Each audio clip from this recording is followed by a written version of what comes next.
Sige na, para namang iba tayo rito eh. Huwag mong sabihin, nagiging madamot ka na rin gaya ng asawa mo. Alam mo bang masama yung ginagawa mo? Sa mata ng Diyos, kasalanan yan. Para saan pang nagsisimba kayo kada linggo? Kung masamang tao naman pala kayo mula Lunes hanggang Sabado. Ate, alam mo naman ang napagtalunan namin ng asawa ko, di ba? Ayoko naman na ito na lang lagi ang pag-aawayan naming dalawa. Parang bawang at sibuyas lang ipagdadamot mo pa eh. Wag naman sanang sumakit ang tiyan nyo kapag iniluto nyo yung pinagdadamot ninyo. Grabe ang pagkaswapang nyo. Sige, ganyan pala ang gusto nyo ha? Yung walang pansinan, walang bigayan? Sige, yan na lang. Kanya-kanya na tayo. Wala na rin kayong mahihinging tulong sa amin ng asawa ko. Mayroong mga tao na hindi maiwasang umasa sa iba. Hindi dahil sa kawalan ng kakayahan, kundi sa paniniwalang mas madali ang buhay kung palaging nakasandig sa iba. Katulad ni Cheryl na ultimo butil ng bigas ay inihihingi pa sa ibang tao. Dahil iniisip niya na malaki ang matitipid niya. Ngunit sa kabila naman ng palagi niyang pangiistorbo sa iba, ay ang siya namang kadamutan na namumutawi sa kanya.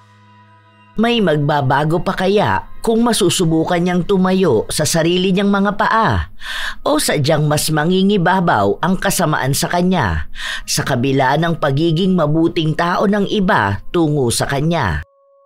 Karen, meron ba kayong magic sarap dyan? Baka pwedeng makisuyo ako. Pahiramin mo naman ako. Nagluluto na kasi ako. Hindi ko napansin na wala na palang magic sarap. Sige ate, sandali lang. May bagong grocery kayo Kita ko kanina pag uwi mo Dami mong bitbit na plastic Opo ate. Nagbigay kasi sa akin si Alan kaya naggrocery na ako para makatipid na rin. Para sa budget namin ngayong buwan. Mga baon din ng mga bata tapos dito sa bahay. Ganun ba? Kaya pala baka meron ka rin dyang biskwit. Pahiramin mo na lang muna ako. Ipangbabaon ko ng bata bukas. Alam mo naman ang asawa ko, walang kita ngayon. Kaya kung todo tipid kami. Sige lang ate, kuha ka na dun sa loob. Nabalitaan ko nga na ang hina ng bentahan ng isda ngayon. Hindi pa ba umuuwi? Kasi 'di ba kasama niya sa bangka yung asawa ni Jocelyn? Nakita ko kanina magkasama sila. Hindi pa umuuwi. Kasi nga pinapaubos yung mga isda na huli niya. Jesus! Kapag uwi naman nun, wala rin naman siyang papartihin. Ang konti lang daw nang nahuli niya. Tapos kakaltas pa ang bali niya. Hirap na nga kami. Yung gasol namin, paubos na. Sobrang nakaka-stress. Mabuti pang asawa mo ang ganda ng trabaho. Tapos palagi ka pang binibigyan ng pera. Swerte mo Hindi ka stress sa budget ninyo sa bahay? Nako, akala mo lang hindi ako nai-stress ate. Ang dami naming bayarin at ang mahal pa nung bayad sa school ng panganay ko. Todo higpit nga kami ngayon. Uy, baka mamaya sabihin mo nakaka-istorbo pa ako 3 biskwit lang naman tong hiningi ko tapos kumuha ako ng isang balot ng Yakult. Nakita ko kasi 4 yun. Hindi ba masama ang loob mo? Ibabalik ko na lang to. Hindi na ate, sige okay lang yan. Para naman sa mga bata Salamat. Ikaw lang ang nakakatulong sa amin. Ang understanding mo kasi. Yun si Mata. Kahapon nangihingi ako ng isang pitsyal ng tubig. Di ako pinagbigyan. Ang yabang. Porke nasa abroad ang asawa. Iba na talaga ang ugali ng mga tao, kapag nakakaangat na. Ikaw huwag kang gagaya sa kanila. Patuloy kong inuuto si Karen habang iniisa-isa kong hiramin ang mga sangkap sa kusina na nakikita kong marami siyang stock. Sila lang naman ang nakaaangat na pwede kong malapitan. 5 bahay ang meron sa loob ng compound namin at lahat yon ay mga kapatid ng asawa ko.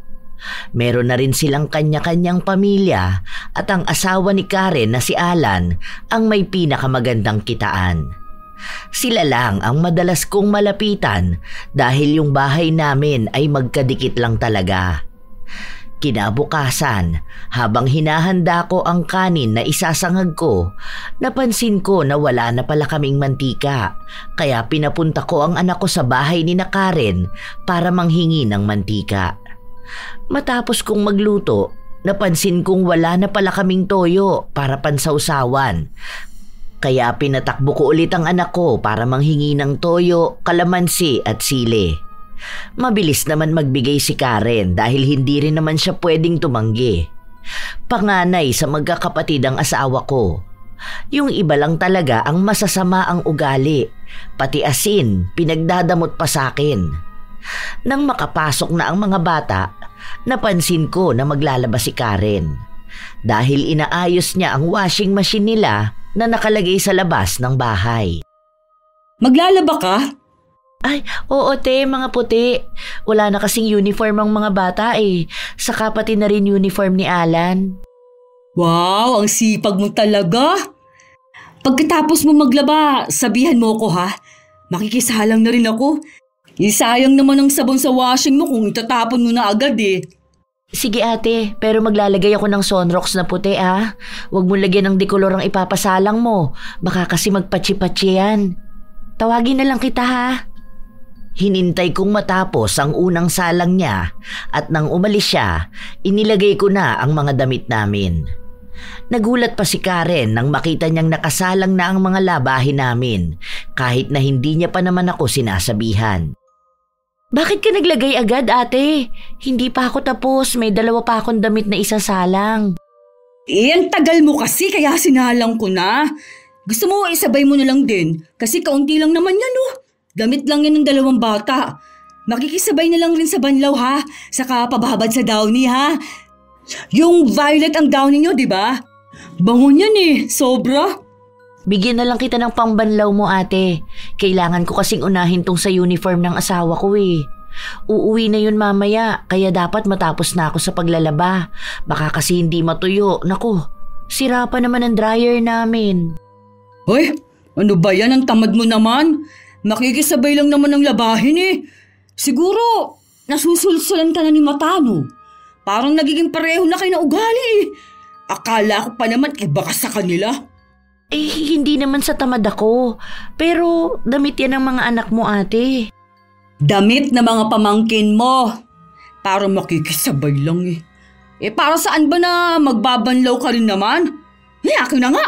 Baka sumama pang loob mo sa akin at magsumbong ka rin sa asawa mo. Ganyan na ganyan ang ginawa sa akin ni Mata eh. Kaya yun, tumawag sa akin si Frederick, nagagalit. Eh baka ako naman ang sugurin ngayon ni Alan. Sige na ate, ako nang bahala dyan. Palihim akong ngumisi dahil napansin ko na siya na nga talaga ang nag-asikaso ng labahin ko. Ito ang maganda sa pagiging asawa ng panganay na kapatid. Pwede ko ring utusan ang mga nakababata nilang kapatid o asawa nila. Nakapagpahinga ako noon buong maghapon. Nakaidli pa nga ako. Nagising na lang ako nang dumating ang asawa ko at may dala siyang mga isda. Nilinisan ko muna ang mga yon bago ko inilagay sa ref. Nagsabi pa siya sa akin na bigyan ko ng tag-iisang isda ang mga kapatid niya pero hindi ko sinunod. Bakit ko sila bibigyan kung sila nga hindi naman nakakatulong sa amin? Nagbigay ng pera sa akin ang asawa ko kaya nakabayad ako ng kuryente. Bumili rin ako ng bigas pero hindi na ako bumili ng iba pang rekado sa kusina dahil marami namang pinamili si Karen. Sa kanya na lang ako manghihingi. Nang gabing yun, nagpahingi ako ng toyo, mantika at sibuyas sa bahay ni na Karen para sa lulutuin kong adobo. Nang matapos ako, kami lang ang kumain. Hindi ako namigay kahit na pinaparinggan ako ng mga nakakaamoy na masarap nga ang niluluto ko. Kinabukasan, umuwi si Alan na may dalang pizza at cake. Mukhang may handaan sa bahay nila. Kaya pasimple kong kinuha yung mangkok na hiniram ko para ibalik. Karen, isasauli ko na sana tong mangkok. Sorry hindi ako nakapagbigay ng ulam. Sakto lang kasi sa amin eh. Hayaan mo, sa susunod kapag maraming huli ang kuya mo, magbibigay ako ng isda. Ano yan? Bakit parang may celebration kayo? Oo ate. Anniversary kasi namin ni Alan eh. Hindi ko nga alam na magdadala siya niyan. Wow! Ang sarap siguro niyang pizza, no? Overload pa. Doon niya yan binili sa mahal, ano? Yung manipis ang crust, tapos maraming cheese. Naku, sarap niyan. Sana bilhan din ako ng asawa ko ng ganyan. Sandali lang ate, bibigyan kita. Dito ko na lang ilalagay sa paper plate. Hindi pa kasi ako nakakapaghugas ng plato eh. Dalawahin mo na sana kasi cravings ko yan ngayon eh. Saka, ano yung cake mo? Chocolate ba yan? Black Forest, favorite ko. Wait lang ha, abutan na lang kita mamaya pagtapos na kaming magpicture ng asawa ko. Nagbibihis pa kasi siya eh. Isang slice lang naman eh. Hindi naman siguro kabawasan sa picture yun. Sige, okay lang rin naman sa akin kung ayaw mo rin akong bigyan. Sino ba naman ako, di ba?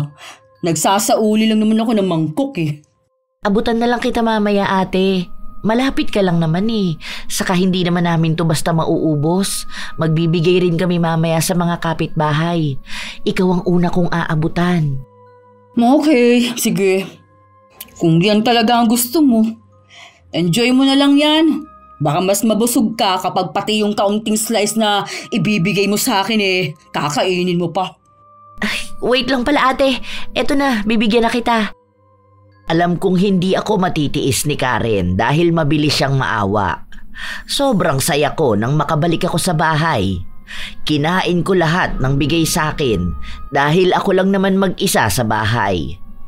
Yung asawa ko kasi nasa bangka, tumutulong mag-angkat ng yelo. Habang kumakain ako, napansin kong may pagtatalo sa loob ng bahay ni na Karen. Dahil nga pader lang ang pagitan namin, dinig ko ang usapan nila ng asawa niya. Hindi mo man lang kasi hinintay. Sabi ko pipicturean pa natin yun. Anniversary natin. At binili ko yun para sa'yo. Ikaw dapat ang unang kakain nun. Hindi yung ipamimigay mo kaagad sa iba. Hindi ko naman basta pinamigay sa iba eh. Sa asawa naman ng kuya mo. Nakakahiya naman kasi kay Ate Cheryl, nandito na siya kanina. Anong nakakahiya sa pagtanggi, mahal? Hindi sa lahat ng bagay magbibigay ka. May pagkakataon na pwede ka magbigay, pero hindi naman pagiging madamot ang pagtanggi. Nakakatampo ka naman eh. Pinaghirapan ko yun para sa'yo, hindi para sa ibang tao. Napangiwi pa ako nang marinig ko yun. Ang damo talaga ni Alan kahit na kailan. Pare-pareho silang magkakapatid. Nakaramdam ako ng pagsama ng loob dahil pakiramdam ko pinagdadamutan ako ng lahat. Para saan ba nakapirasong pagkain lang yon? Nagmumukha tuloy akong timawa sa kanila. Sa inis ko, nag-order ako ng 2 pizza para pag uwi ng mga anak ko may makakain kami. Gusto kong ipakita sa Alan na yon na may kakayahan akong bumili ng pagkain. Sinadya ko talaga na makita nila na gumastos ako ng mahal para sa masarap na pagkain. Mga anak, pasok na sa loob, kakain na tayo. Baka kasi sabihin ng iba dyan, hindi tayo nakakakain ng ganito eh. May pinariringgan ka ba? O bakit? Natatamaan ka ba ha? Wala akong pakialam kung kakain kayo ng ganyan. Pero sana, bago ka gumastos ng ganyan, alamin mo rin paano bumili ng sarili niyong gamit sa bahay. Ang yabang mo naman. Anong akala mo? Ikaw lang may kakayahan, ha? Hey, wag mo akong pinagmamalakihan, Alan! Hindi ako nagmamalaki. Nagsasabi lang ako. Kasi panay kahingi dito sa bahay. Akala mo ata hindi ko napapansin na ang bilis maubos ng mga pinamili namin. Tama na yan, Han. Huwag mo na maipahiya si Ate Cheryl dito. Hindi ko yan pinapahiya. Dahil tayo-tayo ang nakatira sa compound na ito. Magkakamag-anak tayo. Yan lang naman ang may kakaibang ugali eh. Hindi porket kami ang mahirap dito. Ganyan na kayo makitungo sa akin. Ano bang hinihingi ko sa inyo? Hindi ba yung mga kailangan lang naman namin sa bahay? Tumutulong din naman ako sa inyo ha. Palibasa, ang nakikita mo lang yung mga mali ko eh. Naging mabuti rin naman ang pakitungo ko sa inyo ah. Nakakasama kayo ng loob eh. Pasensya ka na ate. Mainit lang talaga ang ulo ng asawa ko. Gusto nyo ata magkanya-kanya na lang tayo rito eh. Huwag na lang tayo magpansinan para walang hingian. Para sa kakarampot na asin, nagpapakilala ka na ugali eh. Pati ba naman ganun bagay pag dadamot mo pa? Ha? Ay, sige! Kayo na ang nakakaangat sa buhay! Pumasok ako sa loob ng bahay na may sama ng loob. Hindi ko makita ang mali ko dahil nanghihingi lang naman ako dahil sa marami silang sobra. Hindi ko na sinabi sa asawa ko ang nangyaring alitan namin ng kapatid niya dahil ayaw ko na sana ng gulo. Sa paglipas ng mga araw, napansin ko na paubos na ang bigas namin at mayroong bagong biling isang kaban sina Karen. Kaso, iniisip ko na kapag manghihingi ako sa kanya, isusumbat na naman yon ng madamot niyang asawa. Kaya ang ginawa ko, pinaringgan ko na lang siya para siya ang magpakumbaba sa akin na dapat niya namang gawin. Aba, magsitigil nga kayo mga bata kayo! Iyak kayo ng iyak! Wala nga tayong may sasaing, di ba? Wala tayong bigas! Wala namang puso ang mga kamag-anak ng tatay niyo eh! Hahayaan lang nila tayo mamatay sa gutom! Tapos, kapag may nagbigay naman sa atin, iisipin naman nilang pabigat tayo sa kanila! Habang pinagagalitan ko ang mga anak ko, napansin kong bumukas ang pinto ng bahay ni Karen. Sinadya kong hindi lumingon. Pinagpatuloy ko pa ang magalit sa mga anak ko na alam kong hindi matitiis ni Karen. Isa pa! Papaluin ko talaga kayo!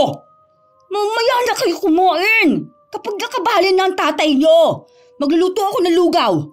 Wala tayong magagawa. Mahirap lang tayo. Ate Cheryl, huwag mo naman pagalitan ng ganyan ng mga bata. Bakit mo ba pinakikialaman ang ginagawa kong pagdidisiplina sa mga anak ko?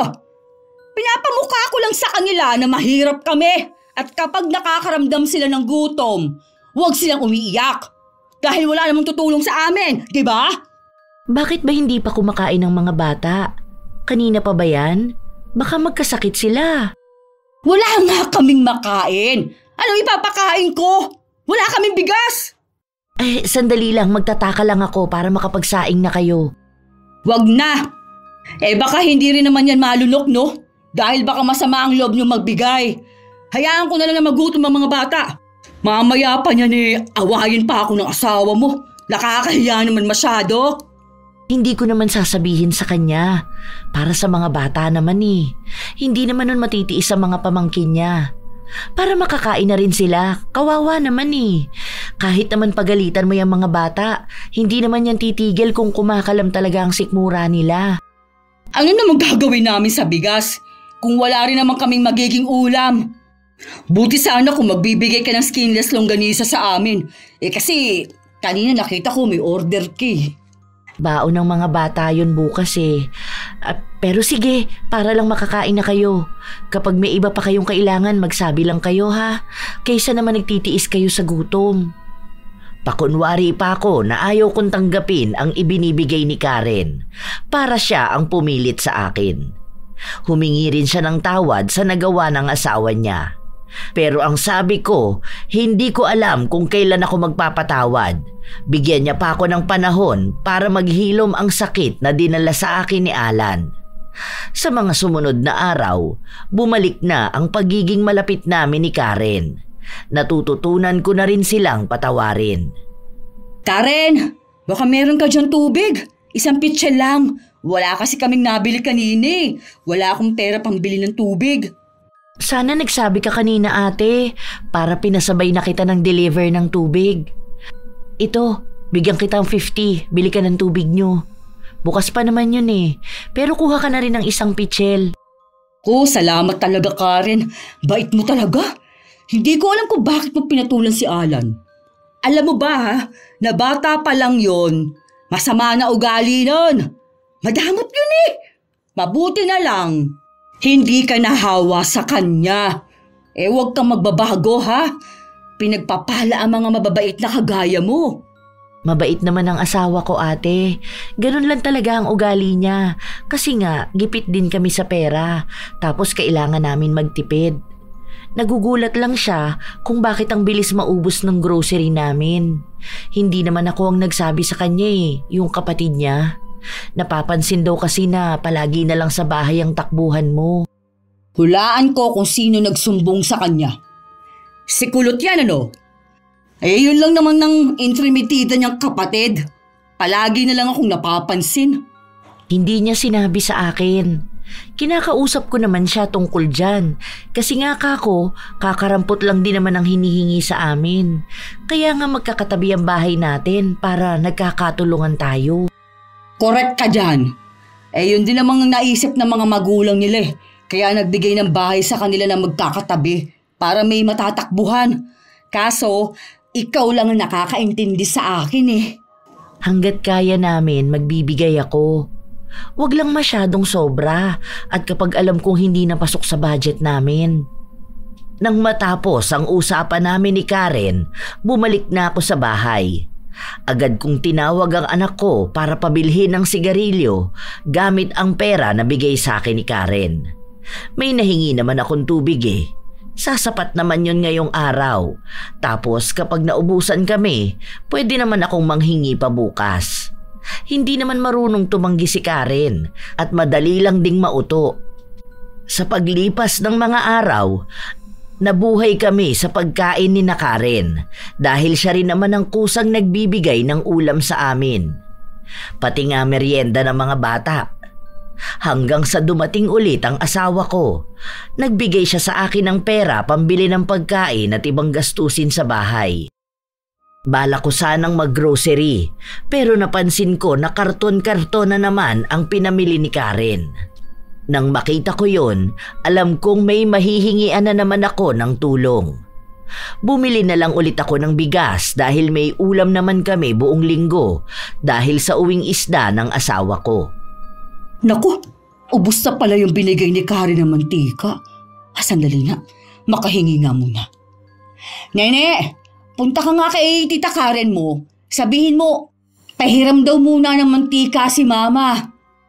Agad na umuwi ang anak ko na walang dalang mantika. Sinabi niya sa akin na si Tito Alan niya raw ang nahingian niya at sinabi na wala raw siyang maibibigay. May pambili raw ako ng sigarilyo at alak pero wala akong pambili ng mantika. Sa anak ko pa talaga sinabi ang mga yun. Sa inis ko, bumili na lang ako ng mantika at kahit na sinabi ng asawa ko na magbigay ako ng ulam sa kanila, hindi ko ginawa. Bakit mo ba ako pinipilit na bigyan sila? Hindi ako namimigay sa mga madadamot na tao. Kapag tayo walang-wala, hindi naman nila tayo tinutulungan Kaya tigil-tigilan mo yung pagiging mabait mo sa mga kapatid mo Ni hindi ka nga nila naiisip Masyado silang makasarili. Ang gusto nila, sariling pag-angat lang nila. Kapag tayo nakakaangat ng kaunti, hihilahin na nila tayo pababa. Sinadya kong iparinig yon sa lahat dahil gusto kong malaman nila na masama ang loob ko sa kanilang lahat dahil sa kadamutan nila sa amin. Totoo naman ang mga sinasabi ko. Ilang sandali pa, lumabas si Alan na siyang palagi na lang nakikialam sa problema naming mag-asawa. Anong pinagsasabi mo na madamot kami? Sige nga. Kailan kami nagdamot sa'yo Ano ba yung pinuputak mo? Sa paghingi mo ba ng mantika na hindi na ibigay kanina? May pambili ka naman di ba? Nakakagastos ka nga sa bisyo mo.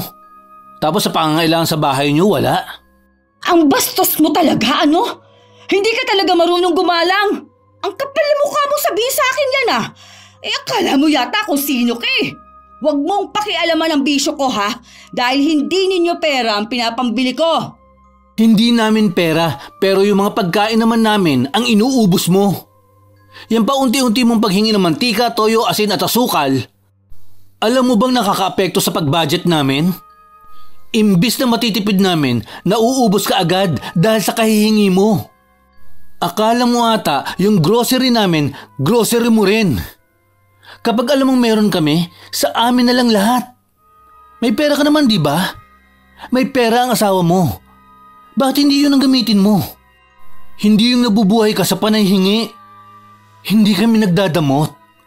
Pero minsan, sobra na ang pagpapabigat mo sa amin. Awatin mo yung asawa mo, Karen. Ha? Isa pa kayo mga kapatid ng asawa ko eh. Mga toxic at magdadamot. Ikaw lang naman ang nagpapatoxic dito sa amin eh. Yung pagiging buraot mo. Ang yabang mo talaga, no? Tandaan mo, baka yung pinagyayabang mong pag-angat sa buhay eh. Bigla na lang yung mawala sa'yo. Ha? Akala mo naman, kung sino ka makapagsalita? Hindi ka ba natulungan ng asawa ko noong bata ka pa, ha? Di ba? Ang asawa ko nagpaaral sa'yo? Wala kang utang na loob. May utang na loob ako sa kuya ko. Kaya nga kapag may kailangan siya, tumutulong kami. Lalo na kapag para din sa mga pamangkin namin. Kaso ang problema dito, ikaw mismo. Kung alam lang sana ni kuya paano ka manghingi sa amin, pero nuknukan naman ang kadamutan. Okay sana kung yung pagdadamot mo para sa pamilya nyo. Kaso naman ang ginagawa mo para sa sugal mo at sa bisyo mo. Wala kang karapatan na pakialaman ang ginagawa ko.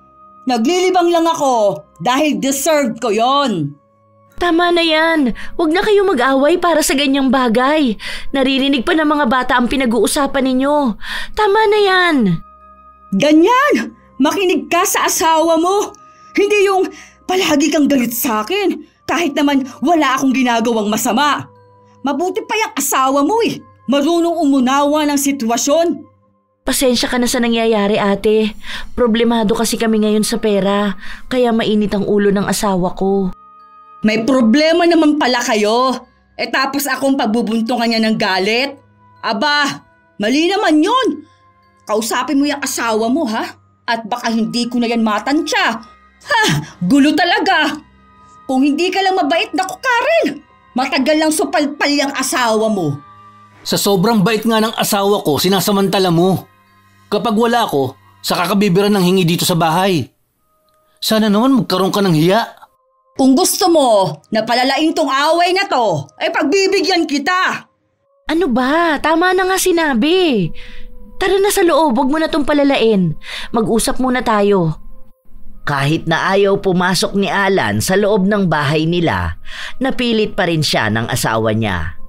Grabe ang ugali ng lalaki na yon. Pinasama niya talaga lalo ang tingin sa akin. Sobrang sakit ng ulo ko, kaya pumasok ako sa kwarto. Para kahit na paano ay makapag-relax naman ako, nagsugal muna ako sa cellphone ko. Malaking pera ang naipasok ko, galing sa bigay sa akin ng aking asawa. Pero ilang oras lang din, naubos yun. Bad trip naman oh. Ang malas naman ng buhay na to. Laki ng pera na talo ko. Paano kaya to? Matagal pa ulit bago magbigay ang asawa ko eh. Mapuputulan kami ng kuryente nito. Kung uutang naman ako kay Karen, alam ko hindi ako pahihiramin ng madamot niyang asawa. Ay, ano ba naman to? Kainis talaga! Mas lalo akong nakaramdam ng inis nang marinig kong nagtatalo ang mag-asawa. At lahat yun tungkol sa paghingi-hingi ko ng mga kakarampot nilang sangkap. Grabe naman talaga. Pati ba naman asin gustong ipagdamot sa akin? Kapag nakarma yang si Alan sa mga ginagawa niyang pagdadamot, matutuwa talaga ako. Hindi natapos ang pagtatalo ng dalawa hanggang sa pumayag na lang si Karen na kahit na anong mangyari, hindi na siya magbibigay sa akin ng kahit na ano. Wala na, nalaso na ng asawa niya ang utak niya. Kinabukasan, magluluto ako ng almusal ng mga bata, pero napansin kong wala pala akong bawang at sibuyas. Nang buksan ko ang wallet ko, magkano na lang ang laman nun. Kung gagastusin ko pa yon pambili ng sangkap, hindi ako makakabili ng sigarilyo. Hindi pwede yun, dahil baka masira ang buong araw ko kapag nangyari yun. Nak, punta ka nga kay Tita Karen mo. Sabihin mo baka pwedeng pahiramin muna niya ako ng bawang at sibuyas. Wala lang kamo tayong pambili. Pero tingnan mo muna kung andoon ba si Tito Alan mo. Kapag nandun, huwag ka na muna manghingi. Pasimple ka lang ha. Sabihin mo, babalik ko rin yun kapag nakapamalengke kamo ako. Nakiramdam ako sa anak ko kung mabibigyan ba siya. Pero bumalik siya sa bahay na walang dala. Ang sabi raw sa kanya ni Karen, hindi pa raw siya nakakapamalengke kaya wala rin silang bawang at sibuyas. Alam ko na nagsisinungaling siya dahil nung nagpunta ako sa bahay nila nung nakaraang araw, ilang kilo yon nakalagay pa sa basket. Kaya ang ginawa ko, ako na ang nakiusap kay Karen. Sige na, para namang iba tayo rito eh. Huwag mong sabihin nagiging madamot ka na rin gaya ng asawa mo. Alam mo bang masama yung ginagawa mo? Sa mata ng Diyos, kasalanan yan. Para saan pang nagsisimba kayo kada linggo? Kung masamang tao naman pala kayo mula Lunes hanggang Sabado. Ate, alam mo naman ang napagtalunan namin ng asawa ko, di ba? Ayoko naman na ito na lang lagi ang pag-aawayan naming dalawa. Para bawang at sibuyas lang ipagdadamot mo pa. Wag naman sana sumakit ang tiyan ninyo kapag iniluto niyo yung pinagdadamot ninyo. Grabe pagkaswapang nyo. Aba! Sige! Ganyan pala gusto nyo ha? Yung walang pansinan, walang bigayan. Sige, yan na lang. Kanya-kanya na tayo. Wala na rin kayo mahihingi na tulong sa amin ng asawa ko. Nagiging matigas ang puso nila sa amin. Simula ngayon, tinatakwil ko na rin sila. Kakausapin ko ang asawa ko pag uwi niya para ipamukha sa kanya na wala nang pakialam sa kanya ang mga kapatid niya. Sobrang sama ng loob ko kay Karen dahil hindi ko alam kung paano ba nila naaatim na makita kaming naghihirap kahit na meron naman sila.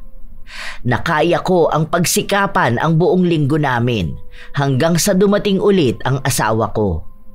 Mas malaki ang kita na ibinigay niya sa akin at meron siyang dalang mga pusit. Inutusan niya akong ibigay yon sa kapatid niyang madamot. Ang tagal mong nawala rito, kaya hindi mo alam kung paano kami naghirap ng mga anak mo dahil sa mga madadamot mong kapatid. Alam mo ba, yang si Alan, ultimo, butil ng asin eh. Akala mo, ikamamatay niya kapag ibinigay sa akin. Kaya dyan lang yung puset. Iluluto ko yan kapag wala na tayong may ulam. Simula ngayon ha, magdadamot na rin ako sa kanila. Hindi ko napansin na narinig pala ni Alan ang usapan namin ng asawa ko dahil palabas na siya para pumasok sa trabaho. Ano na naman yung sinasabi mo, te? Akala mo inaapi ka namin kapag wala ang asawa mo. Bakit, hindi ba? Hindi nga kayo namigay nung nangihingi ako eh. Damay mo na yung asawa mo na naging maramot na rin tulad mo. Ate, nasabi ko naman sa'yo ang problema namin, di ba? Todo higpit nga kami ngayon eh. May mga pangangailangan kaming kailangang isang tabi dahil nauubusan kami ng budget. Lalo na ngayon, nagmahal na ang mantika at ang sibuyas. Hindi na nga ako nagluluto ng may sibuyas eh. Kaya pasensya ka na kung hindi ko na ibibigay yung hinihingi mo. Ay sis, kunwari ka pa. Halata naman ding may kadamutan kang taglay. Sadyang nailabas lang ang asawa mo. Ayoko na makipagtalo pa sa inyo. Hindi tumigil si Alan sa pagpapaliwanag sa asawa ko. At ito namang asawa ko, paniwalang paniwala sa kapatid niya. Sa inis ko sa kanya, pinalayas ko siya sa bahay. Buwisit siya para pagsabihan ako na wag ko kasi ugaliin na umasa sa iba dahil nagbibigay siya ng pera sa akin. Sira na ang araw ko buong maghapon. Lahat yon ay isinisisi ko kay Alan. Noon pa lang talaga, masama na ang tingin sa akin ng taong yon, kaya hindi kami nagkakasundo. Tapos yung asawa ko naman, palaging mga kapatid niya ang iniintindi. Sa paglipas ng mga araw, hindi na talaga kami nagkikibuan kahit na saan pa kami magkasalubong. Pati ang mga anak ko, pinapagalitan ko sila kapag pumupunta sila sa bahay ni Alan. Saan galing yan? Itapon mo nga yan. Mamaya nahulog lang yan eh. Tapos ibinigay sa inyo. Alam niyo naman kung gaano kagdamot ang pamilya na yan. Hindi yan basta mamimigay sa inyo. Sabi lang itapon niyo yan eh. Baka magkasakit pa kayo. Ate, malinis yan. Bakit naman namin bibigyan ng marumi ang mga bata? Jesus! Kunwari ka na namang diyang mabait. Bakit ngayon, bigla kang gaganyan-ganyan sa mga anak ko, ha? Wag na. Baka sumama pang tiyan nila. Dahil mamaya, isusumbat na naman yan ng asawa mo. Oh, sa inyo na yan. Niluto nga namin to para sa mga bata eh. Hanggang ngayon ba, te? Galit ka pa rin? Maayos naman kaming pakitunguhan ng asawa mo. Malamang, lason na lason ng ala na yan ang utak ng asawa ko. Huwag mo nga akong kausapin. Nasisira lang ang araw ko sa inyo. Ibinato ko ang pagkain kay Karen dahil ayaw niya itong tanggapin. Kahit na anong bait-baitan niya, hindi ako magpapadala sa kanya dahil kilala ko na sila ng asawa niya. Sa susunod, iyon ang gagamitin nila para siraan ako.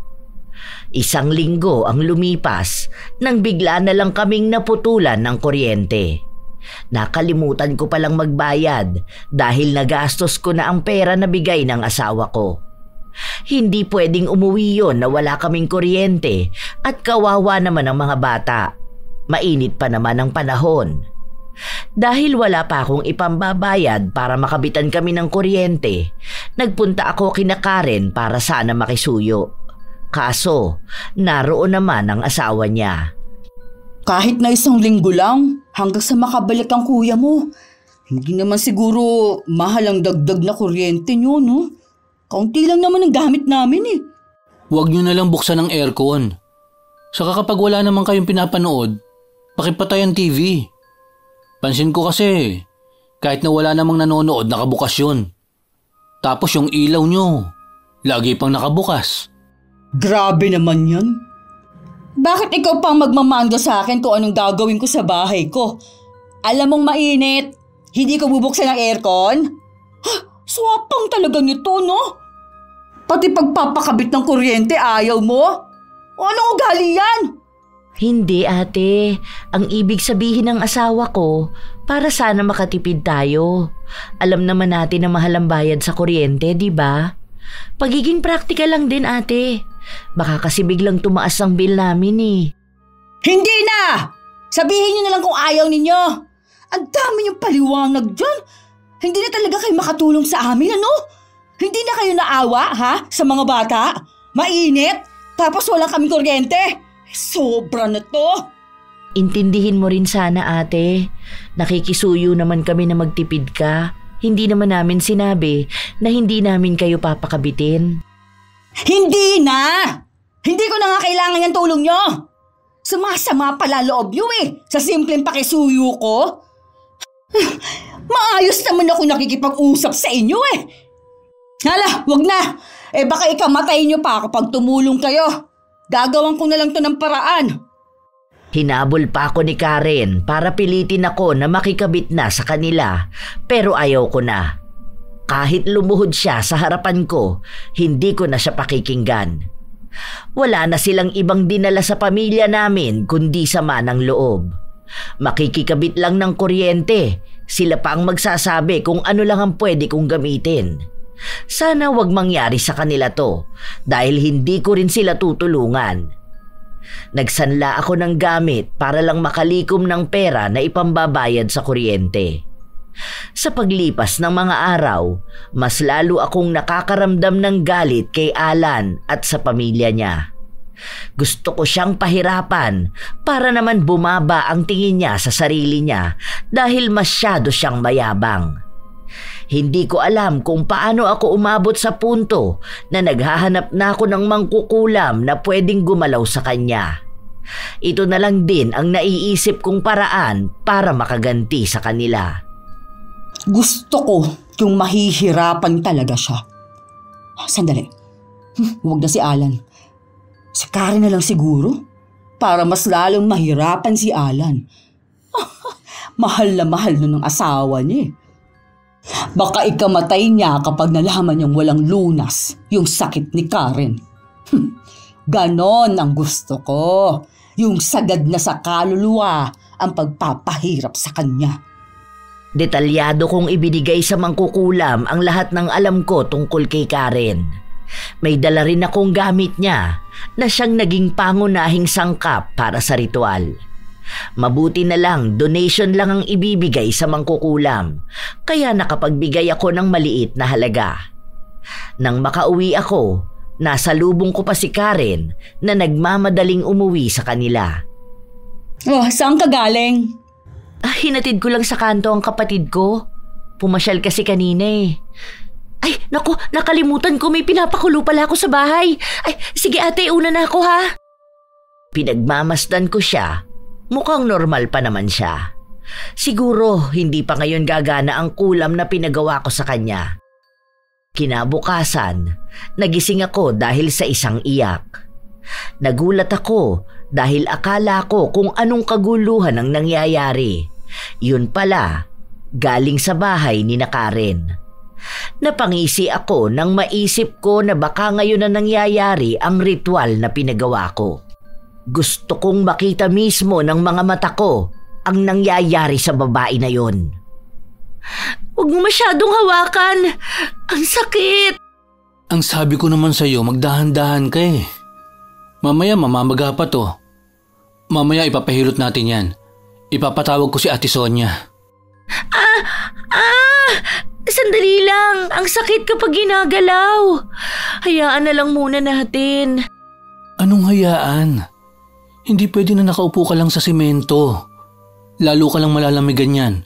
Lalong sasakit. Kapit ka sa akin ha? Dahan-dahan lang. Bubuhatin kita. Naiyak na lang si Karen habang buhat siya ng asawa niya. Napansin ko rin na namamaga ang paa niya at parang may bukol yun. Hindi ako umalis sa bahay nila dahil nandoon naman ang iba niyang mga kapatid. Mga pakunwari din tong mga to na nag-aalala eh. Ilang sandali pa, lumabas si Alan. Ano namang nangyari sa asawa mo? Kanina, naghahain siya ng pagkain. Hindi niya napansin na may pusa sa likuran niya. Ayun, natapilok. Pinaalagaan ko muna siya sa mga bata. Dahil papasok ako sa trabaho ngayon. Mamayang gabi pa pwede si Ate Sonia para mahilot siya. Naku, karma na siguro yan ano? Bilis talaga gabain ng mga taong masasama ang ugali. Kung nagpunta ka lang dito para ganyanin ang asawa ko, mas maganda pang bumalik ka na lang sa bahay mo. Ayan! Ganyan na ganyan yon. Ganyan mismo kasamang ugali. Kaya hindi na ako magtataka ha kung mas lalala pa ang nangyayari dyan sa asawa mo. Kasi nga, binabawian ka. Sa damot mo ba namang tao?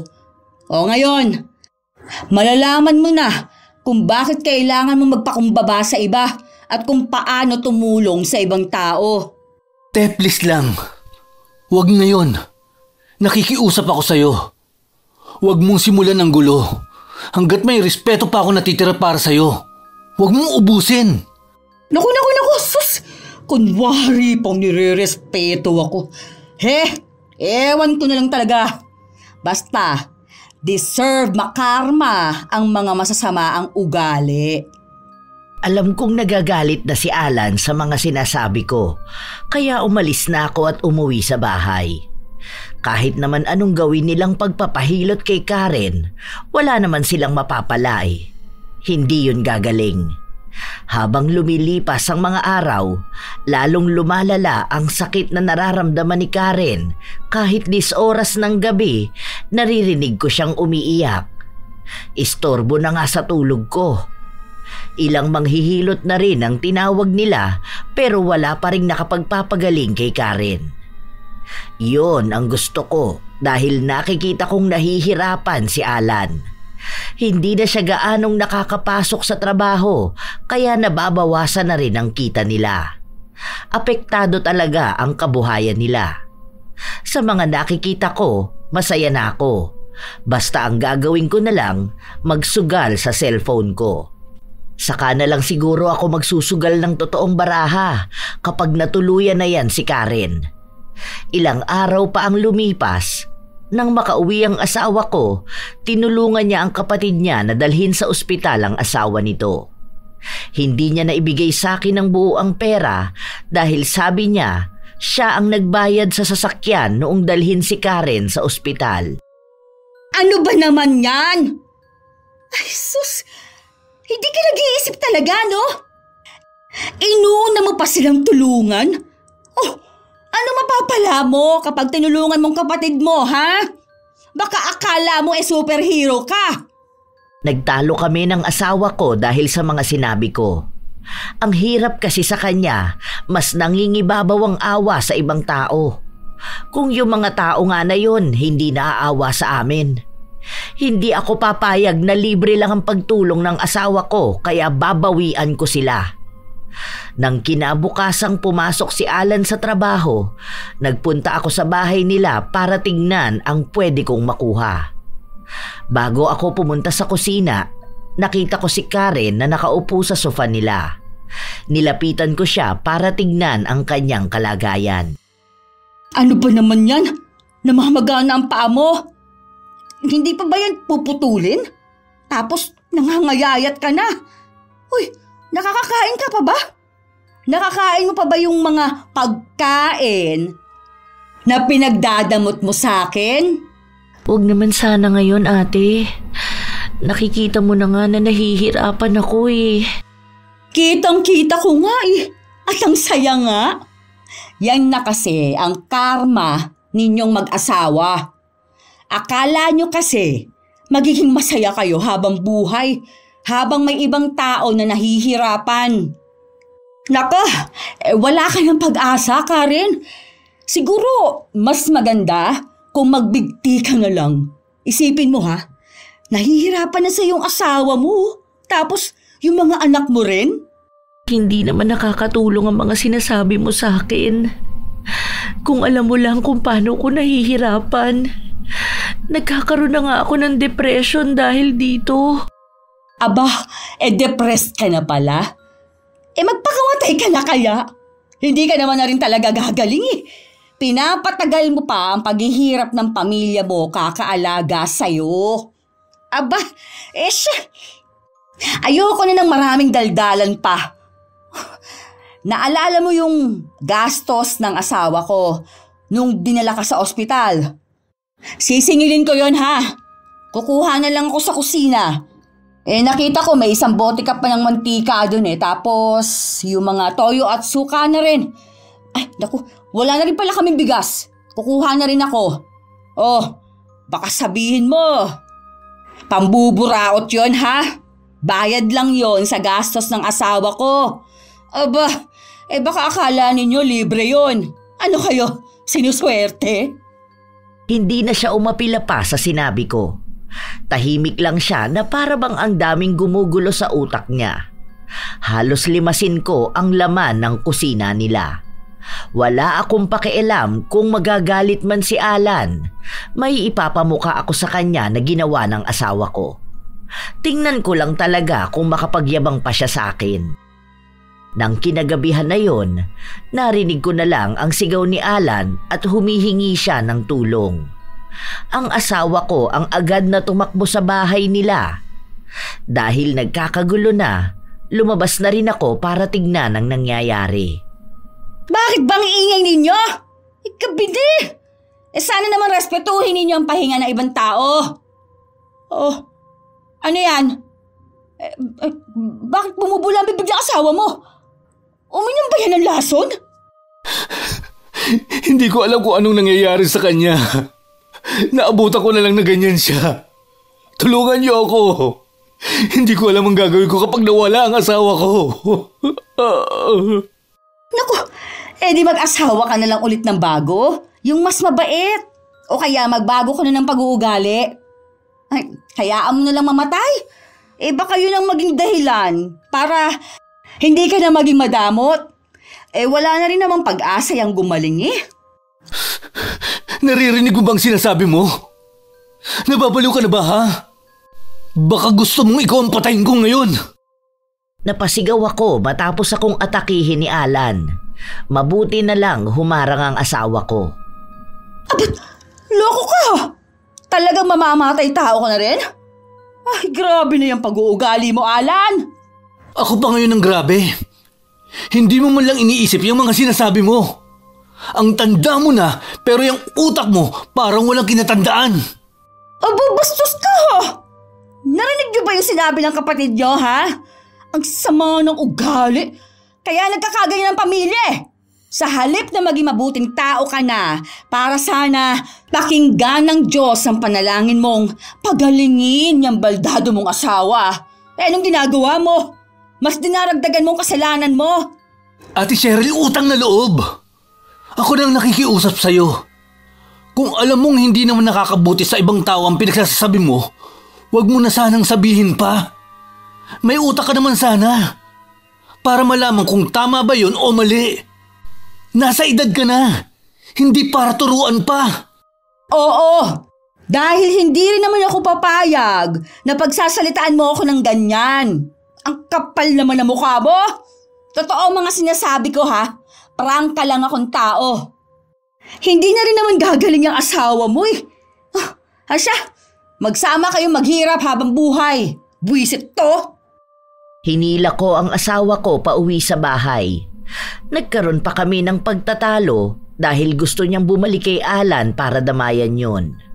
Pero isinarado ko na ang pinto para hindi na siya makalabas. Hayaan mong yung ibang kapatid mo ang tumulong sa kanila ha. Simula ngayon, wag na wag kang magpapaabot ng tulong sa kanila. Nakita mo naman di ba kung paano akong bastusin ng kapatid mo? Hindi pa ba yun malinaw na dahilan para tigilan mo maging mabuti sa kanila? Walang nagiging magandang dulot ang pagiging mabait. Tanda mo yan! Kahit na anong pagpapaalala ko sa asawa ko, talagang tinutulungan niya pa rin ang mag-asawa na yon. Dumating pa ang araw na naputulan ng kuryente sina Alan at siya pa mismo ang nagpresenta na sa amin na makikabit. Galit na galit ako dahil noong ako ang humihingi ng tulong sa kanila, wala naman ni isa sa kanila ang tumulong sa akin. Hinayaan ko lang muna hanggang sa umalis na ulit ang asawa ko para lumaot. Alan! Tatanggalin ko na tong kuryente nyo ha. Bakit Bukas pa kami kakabitan Kahit hanggang ngayong gabi na lang. Nakausap ko naman na si kuya tungkol dyan. Wala ang kuya mo ngayon, kaya wala kang magagawa sa desisyon ko. Tama na yung ilang araw na nakikabit kayo sa amin Kukunin ko na pala ang bayad din. Nagkausap na kami ni kuya na sa susunod na sahod ko na lang iaabot sa kanya. Huwag mo naman kaming gipitin ngayon, Hirap na kami ngayon. Lalo na yung asawa ko na may sakit pa.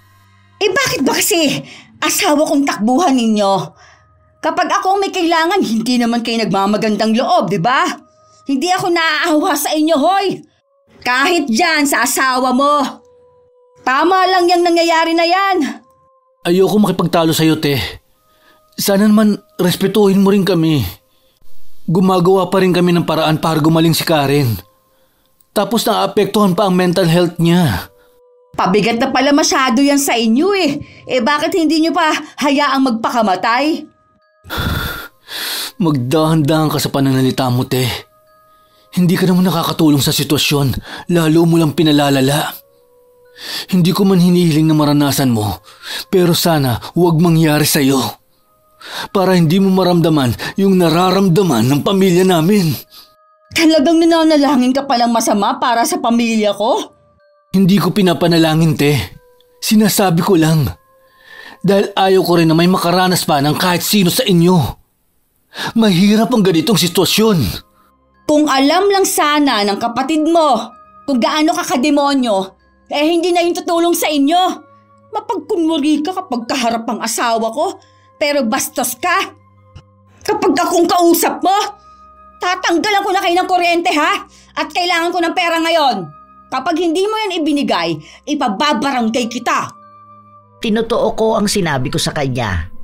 Tinanggalan ko sila ng kuryente at kahit na anong pakiusap niya sa akin, hindi ako pumayag.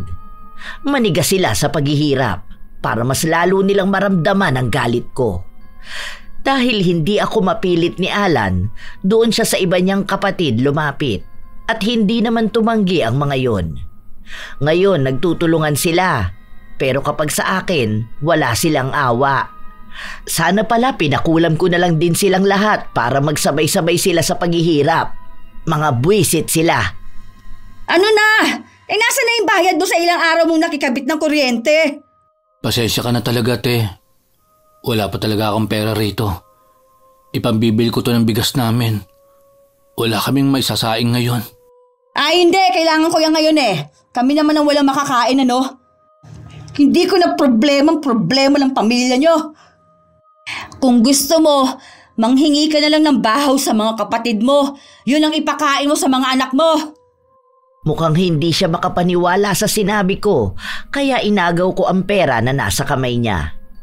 Sinabihan ko rin siya na kulang pa yun at babalikan ko siya bukas para kunin ang balanse nila. Alam ko naman na kahit kuhanan ko sila ng pera, makakadiskarte pa rin naman siya para sa pamilya niya. Hindi ko alam kung may nakain ba sila, pero sinadya kong sarapan ang amoy ng ulam naming tinola. Amoy na amoy yon sa loob ng bahay nila para magutom sila lalo. Sa paglipas ng mga araw, hindi sila nanggugulo sa amin o kaya lumalapit man lang para humingi ng tulong. Ewan ko na lang kung anong gagawin nila pagdating ng asawa ko. Nak, pakasyain mo nga tong pera. Tapos, ibili mo ako ng Marlboro Light ha, 2. Tapos kapag may sukli pa, yung Max na red. Doon ka kina Pat bumili ha. Huwag dyan kina Jojo dahil luma mga sigarilyo doon. Sige na, bilisan mo na. Nagmamadaling umalis ang anak ko. Naghahanda na ako para sa hapunan namin nang mapansin kong kulang ang rekado ko. Wala na pala kaming asin at paminta, pati patis na ubos na. Wala pa naman na akong pera pambili. Tutal hindi pa naman umuuwi si Alan, pwede pa akong manghingi sa kanila. Nagdala ko ng lagayan ng patis at nagpunta sa bahay nila. Nasa kusina ang panganay na anak ni Alan, kaya nakakuha ko ng kailangan ko ng walang reklamo. Sa paglipas ng mga araw, muli na naman akong napapadalas na manguha ng mga pangangailangan sa bahay nila, lalo na kapag wala si Alan. Hindi rin siguro sinasabi ng anak niya dahil ayaw na rin nilang magkaroon ng gulo. Isang gabi, nagising ako matapos na umiyak ang bunso kong anak.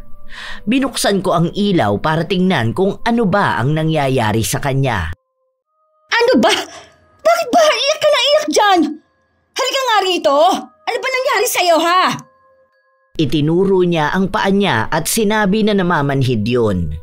Hindi niya mailakad at maitapak. Balak niya raw sanang magpunta sa banyo pero natumba siya.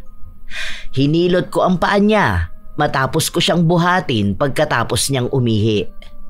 Ayan, okay na yan. Hindi na yan sasakit mamaya. Oh, sige na, matulog ka na. May pasok pa kayo bukas. Sige na, tabi ka na kay ate mo. Nang magising kami kinabukasan, hindi makatayo ang anak ko. Ganun pa rin daw ang nararamdaman niya. Namamanhid at parang tinutusok. Napansin ko rin na parang namamanas at may umbok sa mga daliri niya. Natakot ako dahil baka kung ano ng sakit ang meron sa kanya. Nagpunta kami sa center pero nagreseta lang sila ng gamot. Duda pa rin ako dahil hindi naman umiepekto ang gamot sa kanya. Sakto naman na umuwi ang asawa ko kaya nakatakbo kami sa ospital. Pero ang sabi ng doktor, oobserbahan pa yon dahil wala namang makitang mali. Tinanong kung natapilok ba ang bata o kaya ay may nakain ito.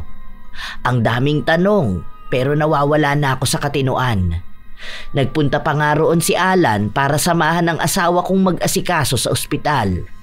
Ganon daw ang nangyari kay Karen.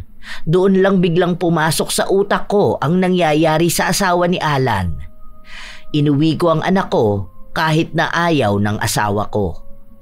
Ay nako, huwag naman sanang mangyari sa'yo nangyayari kay Karen. Oh, siguro may kumukulam na rin sa'yo eh. Walang hiya talaga sila. Pati bata ay dadamay sa away na to. Hindi ako papayag na may maagrabyado sa mga anak ko. Sa galit ko, sinugod ko si Karen sa loob ng bahay nila. Pansin ko na mas lalo pa siyang nangayayat dahil dikit na ang balat niya sa kanyang buto. Hindi ko alam ang ibinibintang mo, te. Wala akong ginagawang masama. Hindi ko nga alam kung hanggang kailan pa ako mabubuhay. Bakit ko naman ipapakulam ang anak mo? Ano bang kasalanan niya? Saka kahit naman sinong may kasalanan sa akin, hindi ako lalapit sa kadiliman para lang masabi kong nakaganti ako. Alam ko ginagawa mo to para pahirapan ako. Binabalik mo sa akin ang ginawa ko sa'yo. Anong ibig mong sabihin na ginawa mo? Oh, dumating ka na pala. Siguro naman, alam mo ang ginawa ng asawa mo sa anak ko, ha? Mga alagad kayo ng demonyo? Hindi ko alam ang sinasabi mo. Dahil wala kaming gagawin sa mga bata. Ano ba namang alam ng mga yan sa nangyayaring gulo na ito? Ikaw ang umamin. Ano ang sinabi mo kanina, ha?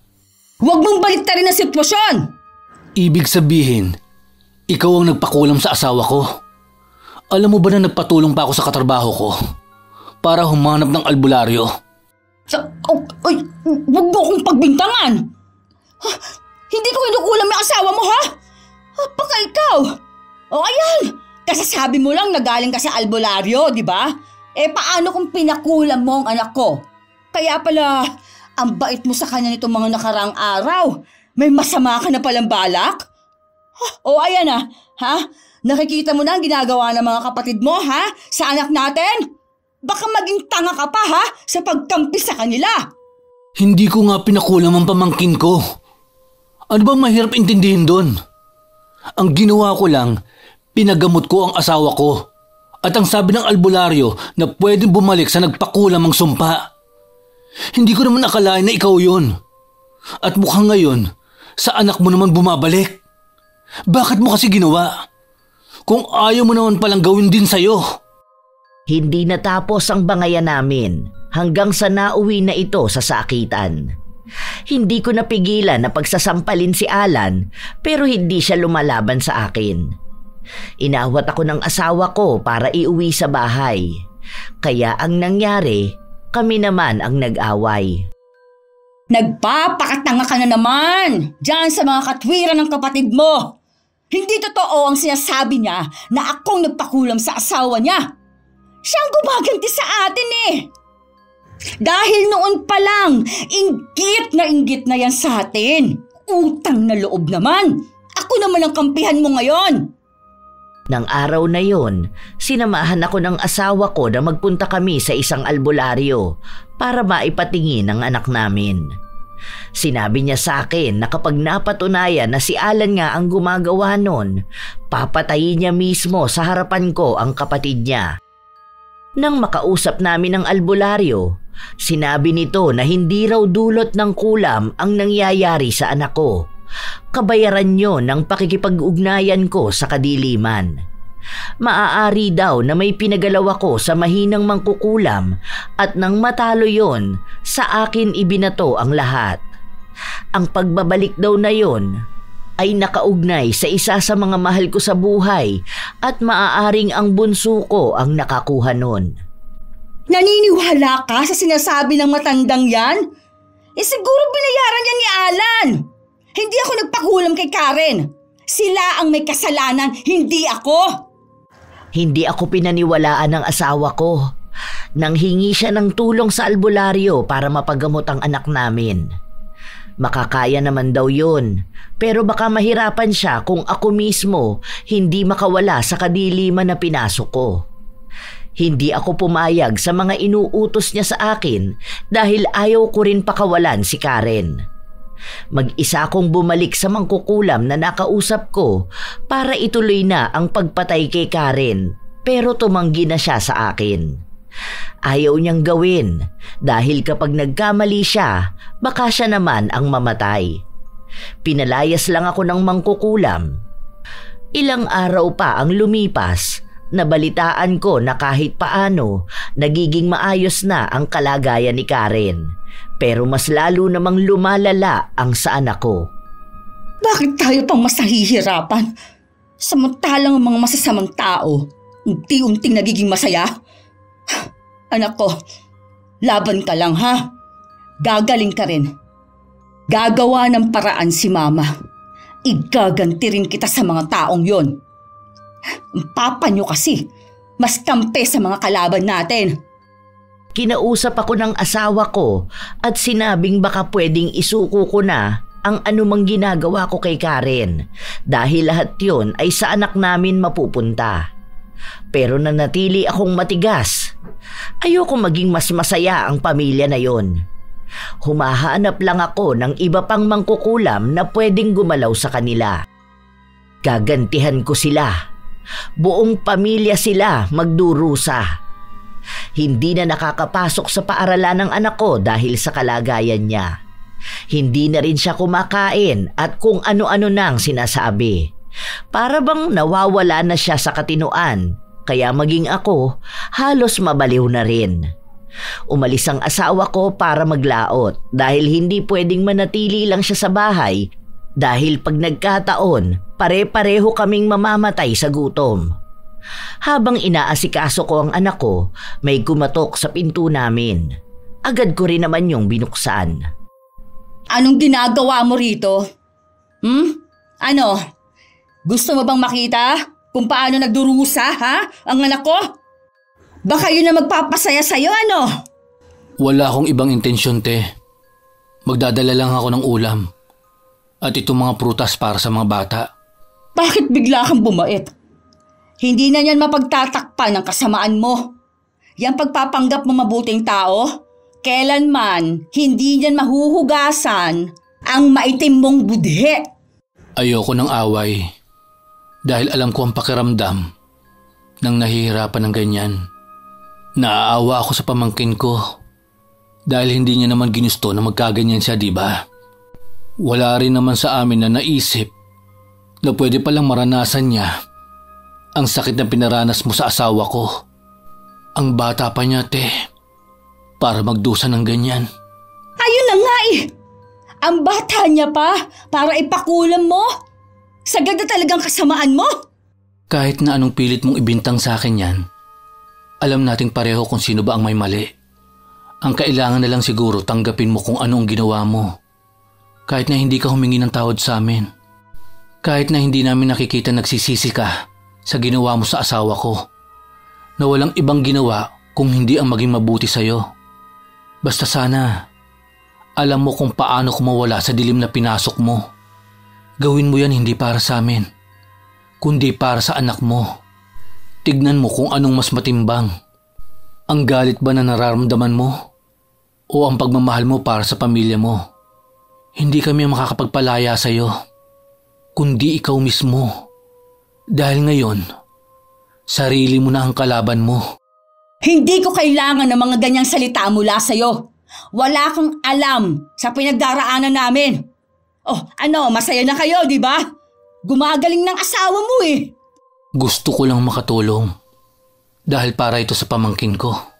Hindi mo na siya pamangkin. Simula nang gawin mo sa kanya yan. Ang tigas ng puso mo, te. Sana wag nang dumating sa puntong saka mo lang malalaman ng mali mo.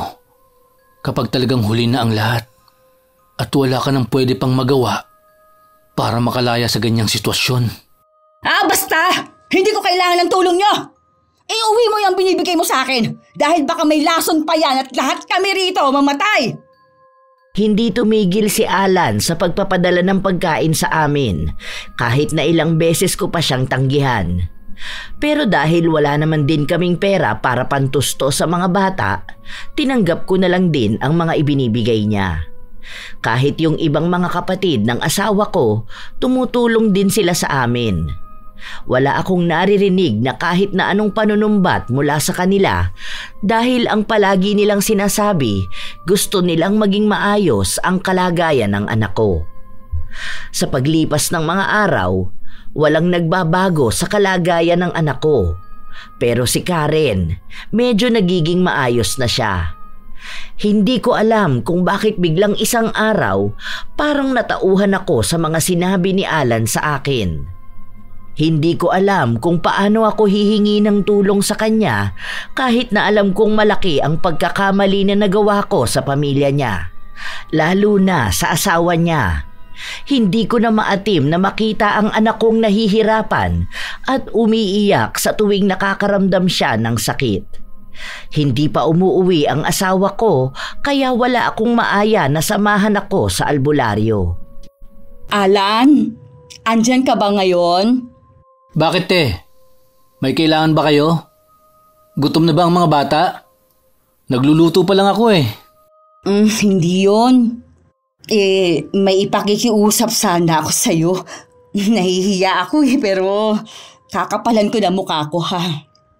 Pwede mo ba akong samahan doon sa nilapitan naming albularyo ng asawa ko? Hindi ko na kasi kayang makita ang anak kong ganyan eh. Awang-awa na ako sa kanya. Sorry na rin ha sa mga nagawa ko sa inyo, lalo na kay Karen. Hindi ako umaasa na mapapatawad niya pa ako. Napag-usapan na namin yan ng asawa ko. At wala naman siyang itinanim na sama ng loob sa'yo. Tara na, puntahan na natin yung sinasabi mo. Buo na ang desisyon ko na pakawalan ng galit sa dibdib ko. Dahil tama naman talaga sila. Ako na mismo ang may kalaban sa sarili ko. At ang pinahihirapan ko na ay ang pamilya ko. Ibinigay ko sa albularyo ang gamit na bigay sa akin ng mangkukulam. Yun ang sinasabi niyang nakaugnay kay Karen, sa akin at sa ritual na ginawa niya. Yun din ang ginamit ng albularyo para pagalingin ang anak ko. Naniniwala ako na gagaling ang anak ko kahit na sinabi na sa akin na may chance na pwedeng hindi na umepekto ang pakikipaglaban niya sa mangkukulam. Nang matapos kami, umuwi na rin kami agad sa bahay kung saan naabutan ko ang asawa ko na nagbabantay sa mga anak namin, kasama yung isa nilang kapatid na babae.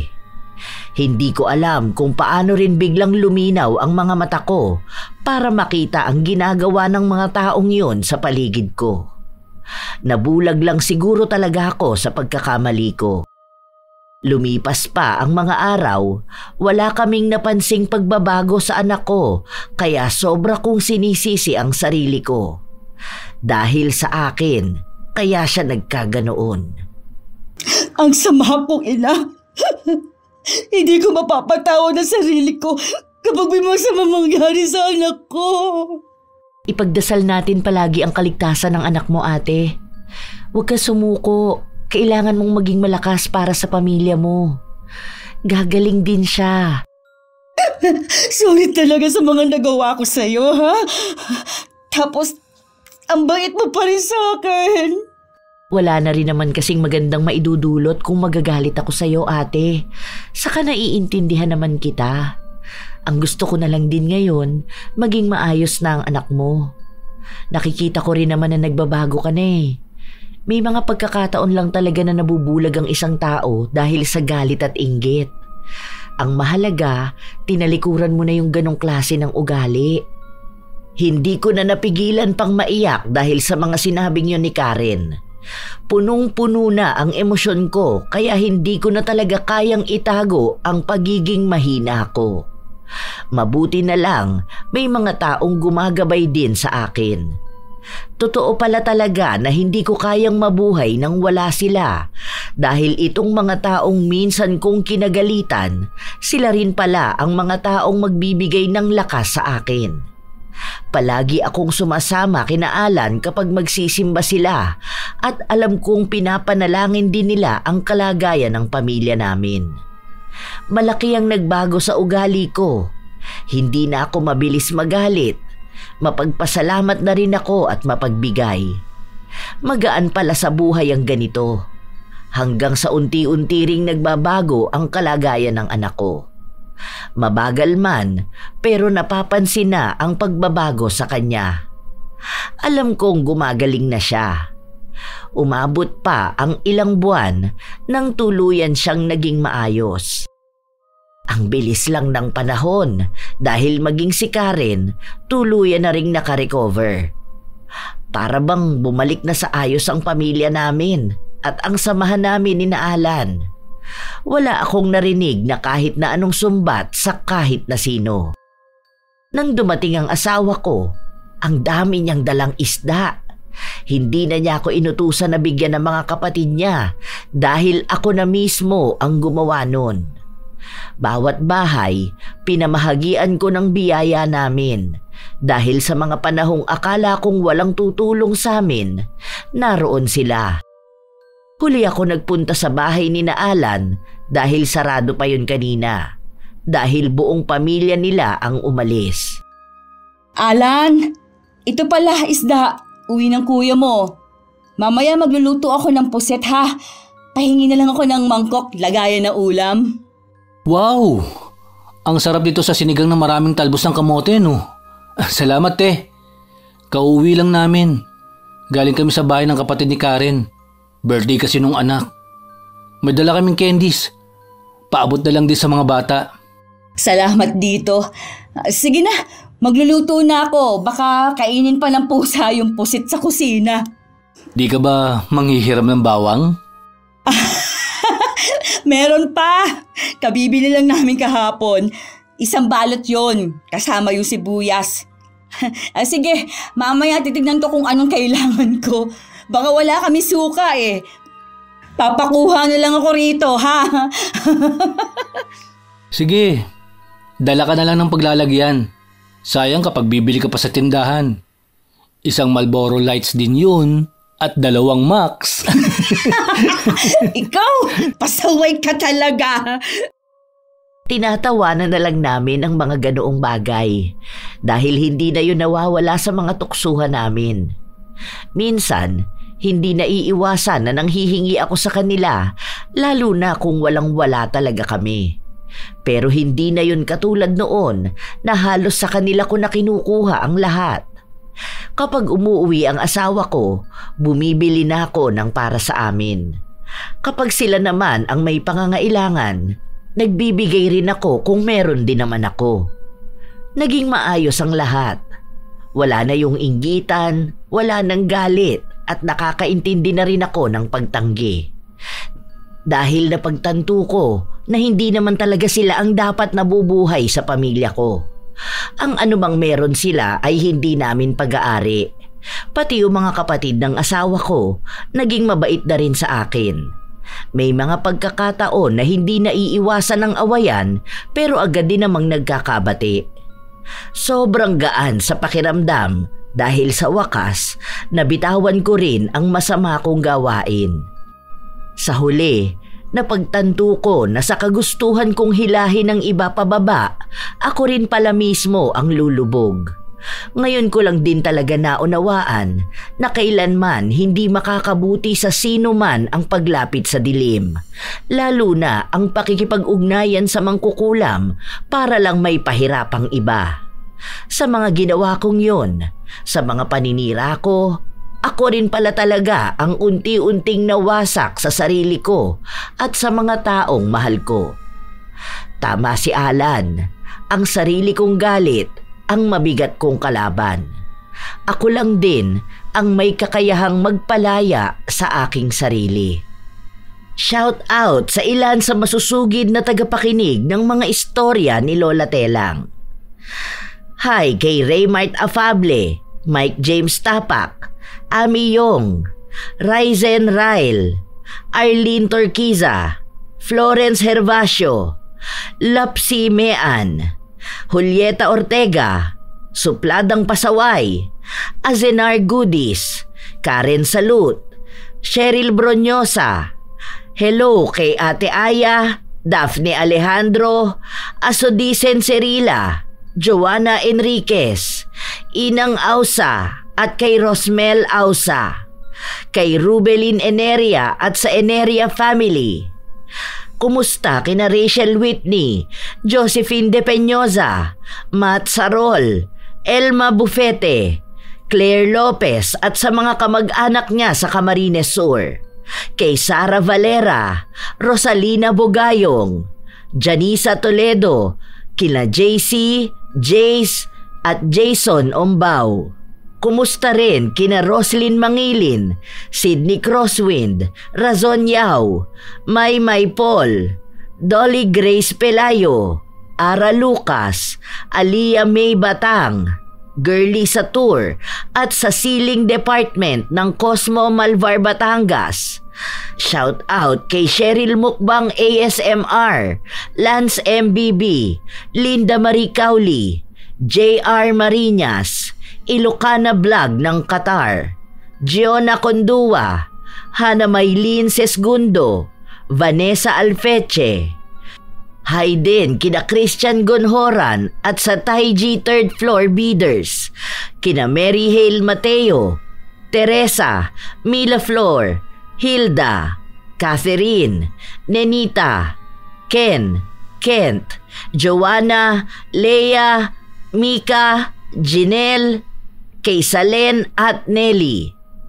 Kumusta kayo, Chris Gel Mamado, Lurian Vitalicio, Milrose Demate, Gimbal Horror Stories, Rose Ann Rama, Leonisa Cobo, Jessica Marie Ramos, kay Sheila May Sumalinog, kina Shirley at Dayara May Sumalinog ng Cagayan Valley, kay Roy Lacandalo, Evelyn Abong Carbakil, hello sa kanyang mama Vivian Abong Pagnanawon at sa asawa niyang si Jonel Auhiro Carbakil.